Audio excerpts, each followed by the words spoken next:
at this. Thank you. Good. Da ja vama nešto objasnim. Znači ovako, ova mesna tog ima i u nas u kući, i u Hercegovini, i u Bosni, i u Zagrebu. Malo tu spicy Maroka i to je sve. Sad oni meni nešto tu pričaju, neki specijaliteti. Ja to kažem kao jedna prava narodska žena, kao svetska žena, sve sam ja to, hvala. Sad ću da idem da se utopim. Ovo je takva čarolija.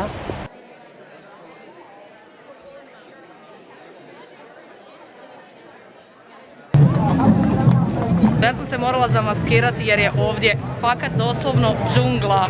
Šećeru daj zasladi me i iznenadi me, radi mi sve što hoću, sve što ne dodini, možeš sve. Šećeru dođi mi na večeru i deser za kraj, pa da zagrljaj, ali mi ne liči Marija.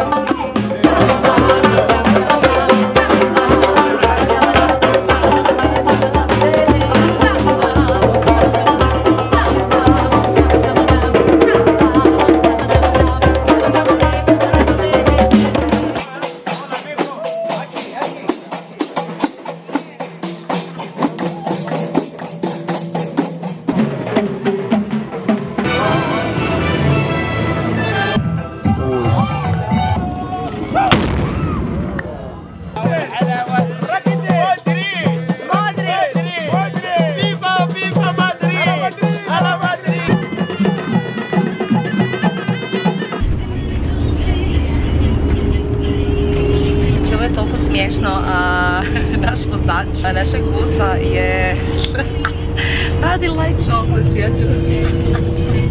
On je nekak saznao da pjevam i sad maltretira cijeli bus na povratku natrag za Marakeš iz pustinje i pušta moje pjesme, a onak ljudi jadni niš ne kuše.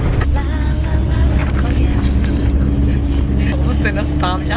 Ok, mi je 10 minuta, ali neću više moći, morat ću mu reći da ugasi.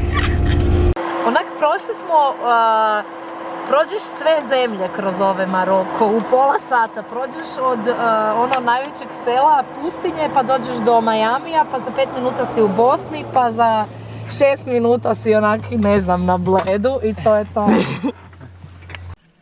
Faca će mi se oporavljati od ovih kaciga još jedno sljedeća 3 dana. Uglavnom došli smo tu u jedno malo mjesto, malo selo gdje su nas ugostili.